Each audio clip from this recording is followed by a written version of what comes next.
Sebagaimana dokter gigi di kampung itu kan pengen anaknya jadi dokter gigi lagi dong ya. 2010 saya diminta jadi pengurus besar HMI waktu itu, jadi saya pindah lah. Ya orang tua ibu saya utamanya nangis-nangis karena dia tanda kutip kehilangan ahli waris gitu ya. Malah pakai peci itu nggak gampang loh.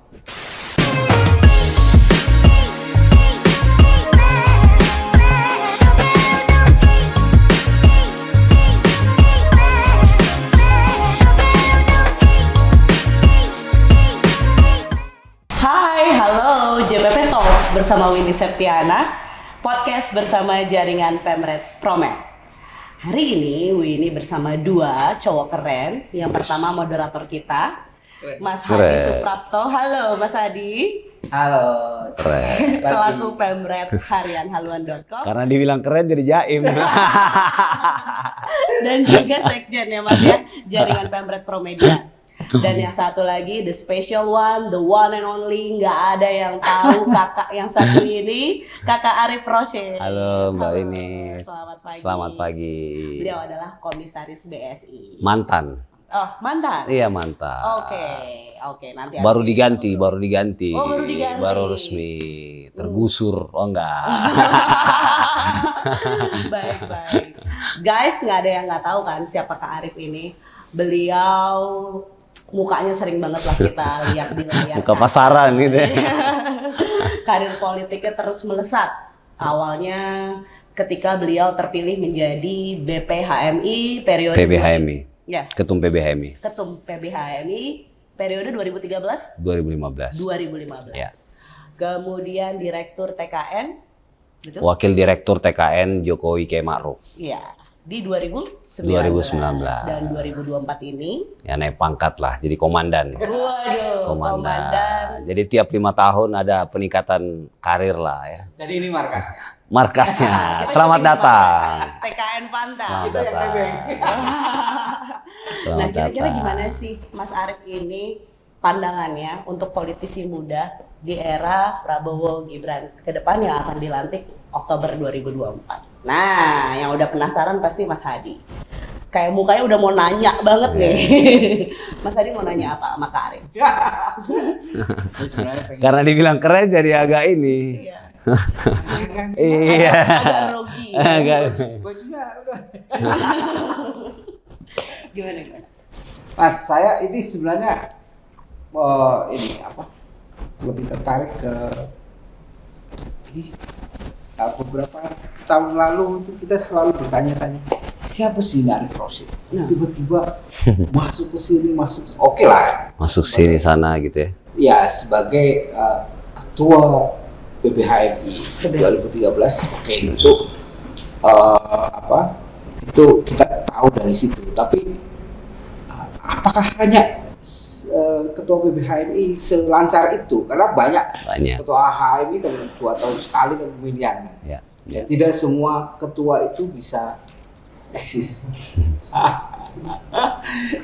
Ini gimana nih ceritanya dari PB kemudian bisa lompat ke beberapa ini termasuk akhirnya masuk ke waktu itu ke Prabowo Ma'ruf ya. Oke. Prabowo Gibran. Ya. Jokowi K. Ma'ruf. Jokowi K. Ma'ruf. Dan kalau sekarang sih orang udah terkenal lah. Kan behind. Iya. Man behind the gun. Ya, yang pertama kalau dibilang tadi ketum PBHMI banyak gitu ya, tapi ya mungkin yang dikenal sama Mas saya ya mungkin karena saya kebetulan memilih jalur ini kali ya, karena sebenarnya banyak juga opsi ya banyak lah beberapa ketum PBHMI yang akhirnya jadi pengusaha juga sukses di sana gitu. Cuma yang akhirnya lebih dalam nih ngurusin politiknya ya kebetulan saya kan. Jadi ya artinya itulah bahwa semua orang punya pilihan hidup masing-masing dan mereka semua ya kita doain lah bisa sukses ya di tempat yang lain. Nah, khusus buat saya secara pribadi ya, saya sebenarnya dari dulu senangnya itu dibilang jadi ikan hidup ya, ikan hidup. Bedanya ikan hidup sama ikan mati itu kan, kalau ikan hidup dia akan selalu melawan arus ya. Sesederhana itu dulu, ikan hidup melawan arus, ikan mati itu ikut sama arus. Tapi semakin kesini saya menyadari bahwa ternyata ikan hidup juga itu bisa sesekali ikut arus, gitu ya. Kalau dia mau agak-agak gede, dia akan selalu melawan arus. Tapi kadang-kadang ternyata perlu juga dia ikut arus itu, kan nggak selamanya dia harus ini. Dan itu juga yang kan kalau mau dipikir-pikir ya, aku tuh dokter gigi ya, lulusan dari Makassar ya. Terus tiba-tiba pindah ke Jakarta 2010, itu buat orang tua saya waktu itu ya, utamanya ibu ya, karena ibu saya kan dokter gigi ya. Sebagaimana dokter gigi di kampung itu kan pengen anaknya jadi dokter gigi lagi dong ya. Meneruskan. Ya udah punya warisan lah kita ini sebenarnya, ahli waris ya kan. Ahli waris. Ahli waris itu gedung sama pasien-pasiennya kan. Betul. Jadi kalau mau hidup enak sih ya jadi dokter aja waktu itu. Cuma 2010 saya diminta jadi pengurus besar HMI waktu itu. Jadi saya pindah lah. Ya orang tua ibu saya utamanya nangis-nangis karena dia tanda kutip kehilangan ahli waris gitu ya. Pindah gitu 2010, kemudian 2012 saya nyalonin diri jadi ketum PBHMI, alhamdulillah terpilih. Di kongres yang tidak juga mudah, karena kongres waktu itu saya lawan incumbent, situasi HMI-nya waktu itu pecah 3, jadi kandidatnya banyak ya. Kongresnya 1 bulan, 30-an hari, berlangsung di 3 tempat. Tempat pertama di pembukaannya 4 ya, pembukaannya di Borobudur, sidang-sidangnya di asrama haji, yang bakar-bakar asrama haji itu. Kemudian pindah ke Geraha Insan Cita di Depok, terakhir di gedung di Ragunan. Kalau nggak selesai di Ragunan pindah ke kebun binatang. Karena 4 kali gitu. Jadi kemudian setelah itu saya kuliah S2, saya kebijakan kesehatan S3. Jadi sebenarnya kalau pendidikan ya saya kesehatan. Gitu. Tapi akhirnya ditugasin jadi wakil direktur TKN waktu itu sama Bang Bahlil gitu, sama Pak Erik, sama Bang Rosan. Kemudian setelah itu, setelah selesai diminta jadi komisaris di Bank Syariah, kan sama sekali dunia yang berbeda kan. Jadi diminta lah saya ikut tes 3 kali, manajemen resiko 2 kali, tes syariah 1 kali, sama fit and proper test di OJK. Alhamdulillah agak botak juga belajarnya, tapi alhamdulillah lulus juga. Gitu. Bisa jadi ini juga ya, ekonom. Ya waktu itu saya perlu juga belajar, dan saya banyak tulisan saya juga akhirnya tentang ekonomi dan keuangan ya, lebih spesifik tentang syariah. Dan saya dianugerahi waktu itu 2 tahun saya jadi komisaris di Bank Syariah. Saya akhirnya dianugerahi tokoh penggerak ekonomi syariah oleh Bank Indonesia. Waktu itu di pertemuan tahunannya BI. Jadi alhamdulillah lah. Jadi setiap dikasih amanah kita bisa menjalankan dengan baik dan juga tidak malu-maluin lah gitu. Dan makanya tadi ditanya seperti apa ya, mungkin karena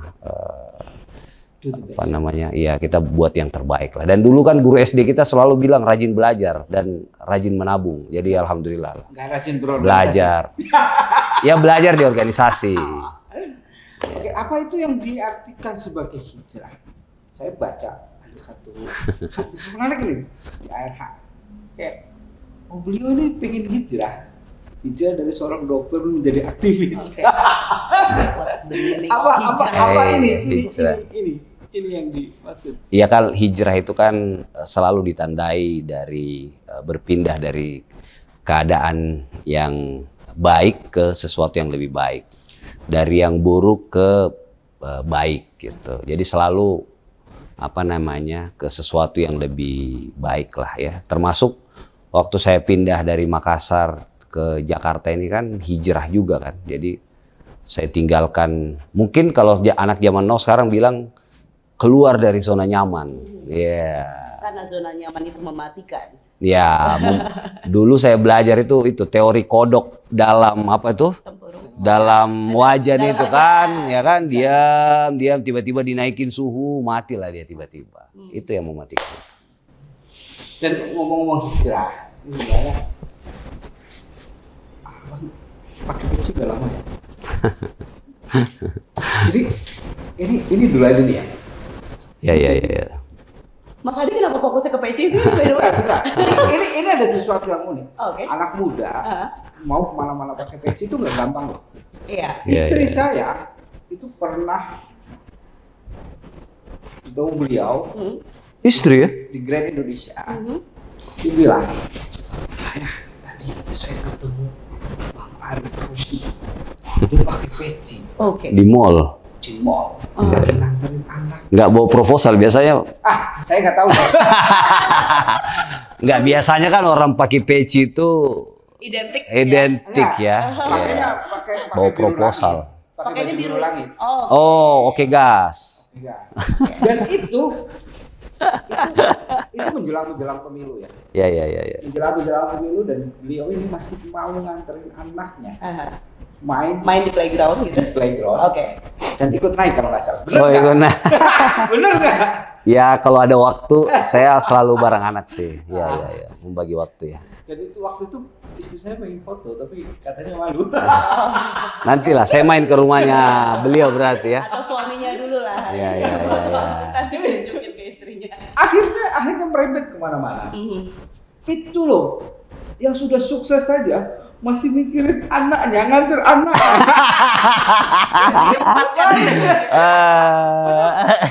Menjelang pemilu loh. Oh iya. Kalau nggak salah bulan-bulan akhir Januari atau awal Februari itu. Iya. Itu sebenarnya kan waktu yang sangat luar biasa ya. Iya. Padat-padatnya ya. Dan beliau masih betul nggak sih sebenarnya? Betul. Apa jangan-jangan salah?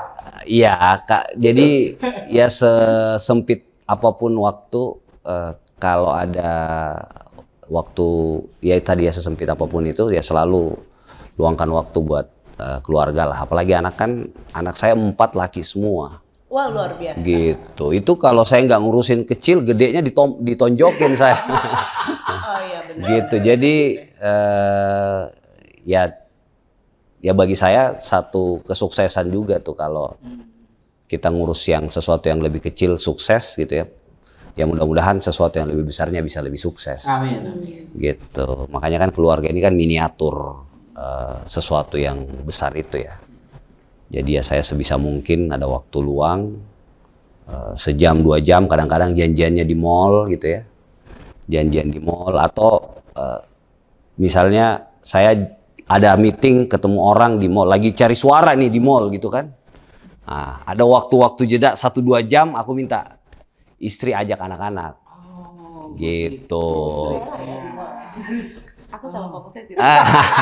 Cari suara di mall. Iya kan biasanya kan ketemu orang, iya dia pas lagi orang partai atau relawan yang mau pindah waktu itu kan. Oke. Iya kan. Mau pindah ke 02, 01, 03 kan kadang-kadang kita mesti menyesuaikan kan. Iya. Bang di mana? Di mall. Ini. Oh ya udah saya datang. Nah, makanya ada beberapa yang akhirnya pindah kan dukungan di sini. Ya. Nah, mungkin itu lobbynya di mall. Gitu. Sorry. Suasana dingin ya kan. Makan enak. Pecinya nih. Oh, peci. Mas Adi kan nanya peci. Iya. Ini kaitan sama mall tadi karena istri saya langsung Langsung ya notice ya. muda pakai peci itu nggak banyak. Ya sebenarnya kalau pakai peci dari dulu kan ya, kalau di kampung itu sholat pakai peci gitu. Tapi sewaktu-waktu ya kan. Terus belakangan 2013-15 waktu jadi ketum itu kan setiap acara-acara formal aja kan pakai peci hijau hitam, terus ada renda-rendanya apa sih istilahnya itu ya. Terus semakin kesini saya belajar ya atau berorganisasi lah di HIPMI, di Kadin gitu ya. Lihat banyak ketemu banyak orang lah gitu kan. Terus kalau di HIPMI kan tradisinya cipika-cipiki, ya kan. terus dengan teman-teman yang lain lah, ya itu sah-sah juga gitu bagi sebagian yang lain. Nah cuma dari situ saya belajar bahwa ternyata kita kadang-kadang butuh sesuatu di luar diri kita untuk ngontrol diri itu gitu. Jadi dari situ saya bilang kayaknya pakai peci ini menarik juga itu. Dan kan sebenarnya peci ini Bung Karno itu pakai peci di forum-forum internasional ya. Ya, di forum-forum internasional. Jadi sebenarnya peci itu akhirnya jadi simbol nasionalisme juga. Dia tidak hanya terbatas sama teman-teman yang Islam misalnya saya gitu ya. Jadi akhirnya multidimensi. Jadi setelah itu ada juga spiritualnya sedikit buat jaga-jaga diri gitu ya. Ada juga yang merasa nasionalismenya itu penting ditonjolkan gitu. Sebab lainnya banyak juga konsekuensinya kan, akhirnya dianggap old school gitu ya. Kadang-kadang ini forumnya misalnya di mall, ini emang ada pengajian di sini. Ya ada yang gitu-gitu, tapi ya seiring berjalan waktu saya jadi biasa. Ini juga bisa jadi menjaga saya dari hal-hal, kan katanya godaan laki-laki ini harta tahta wanita ya kan. Jadi mudah-mudahan wanitanya bisa membatasi ya kan. Kan ada itunya. Jadi orang yang mau cipika-cipika jadi ini perlu nggak ini cipika-cipiki ya kan? Soalnya pakai peci. Tapi saya itu sudah 3 bulanan. Ini misalnya saya jalan-jalan malam-malam pakai peci, soalnya ke kantor ya. Ke kantor saya belum pede. Pernah saya meeting di Promedia pakai peci itu semua pada bersorak-sorak. Iya. Dikasih Al-Quran nggak? Reaksi ya. Al-Quran sih. Nanti suruh baca kitab. Tapi betul siapa yang saya rasakan ketika saya jalan-jalan ke mall pakai peci. Saya kan biasanya kalau misalnya ke mall mata jelalatan. Begitu pakai peci mau jelalatan malu. Iya, itulah yang tadi Arif bilang, menjaga juga sebenarnya. Jadi, akhirnya istri mendukung. Itu manusiawi ya soalnya. Dan istri mendukung. Pakai peci aja. Biar ingat. Oke. Nah, ke kantor belum pede. Oh, belum pede. Kak Arif ini penasaran nih. Boleh ya, Kak Arif ini namanya digadang-gadang masuk ke dalam kabinet Prabowo Gibran. Respon Kak Arif terhadap ini gimana? Ya biasa aja sih ya. Oh biasa aja, baik. Biasanya tuh gini, karena sebenarnya sejak 2019 ketika jadi tim sukses Jokowi Kiai Ma'ruf itu juga banyak sekali kan yang setiap daftar nama yang ini selalu ada. Dan waktu itu mungkin karena baru kali ya. Jadi kan merasa wah, kalau perlu kita viralin, kita tambah lagi ya kan. Gitu waktu itu 2019. Tapi saya tuh semakin kesini ya, misalnya ya tadi ya soal ketika saya diminta akhirnya jadi komisaris BSI. Saya kan waktu ditanya sama Pak Erik, saya bilang, Bang, waktu itu Rif, saya jadi Menteri BUMN, kalau komisaris apa? Saya bilang, Bang, setelah menempuh banyak etapa kehidupan ini, mungkin kasih saya ruang yang saya bisa punya banyak manfaat buat orang lain. Waktu itu ditanya, manfaat itu maksudnya apa? Ya salah satunya teman saya banyak di daerah-daerah. Gimana biar saya bisa mengakses atau saya biar bisa ketemu nih sama kawan-kawan saya dan saya bisa kasih manfaat buat mereka. Waktu itu Pak Erik langsung nyambung bilang, oh kalau gitu yang cabangnya banyak ya. Iya, mungkin salah satu indikatornya itu. Wah, cabang banyak itu pilihannya cuma bank, Himbara, Rif, dan yang kedua PT Pos. Ya, Himbara kamu nggak punya pengalaman, latar belakangmu kesehatan dan lain-lain. Terus PT Pos masih rugi gitu. Jadi ya buat kemana-mana kan akan membebani juga gitu ya. Akhirnya 1 bulan setelah itu Pak Erik nelpon, Rif kita udah rapat kamu untuk sementara di Bank Syariah Mandiri waktu itu. Oh, BSM belum merger kan. Di anak perusahaan dulu. Oh ya saya bilang saya dimanapun Bang, karena bagi saya berkhidmat gitu ya atau berkontribusi atau bermanfaat buat orang lain itu jauh lebih berarti gitu. Nah dari situ ketika jadi komisaris BSM, kemudian akhirnya merger BSI kan jadi gede kan. Jadi untungnya sekarang terakhir itu 5,9 triliun, 5, sekian triliun lah gitu. Ya gajinya ratusan juta juga lah ya, tantimnya miliaran ya kan.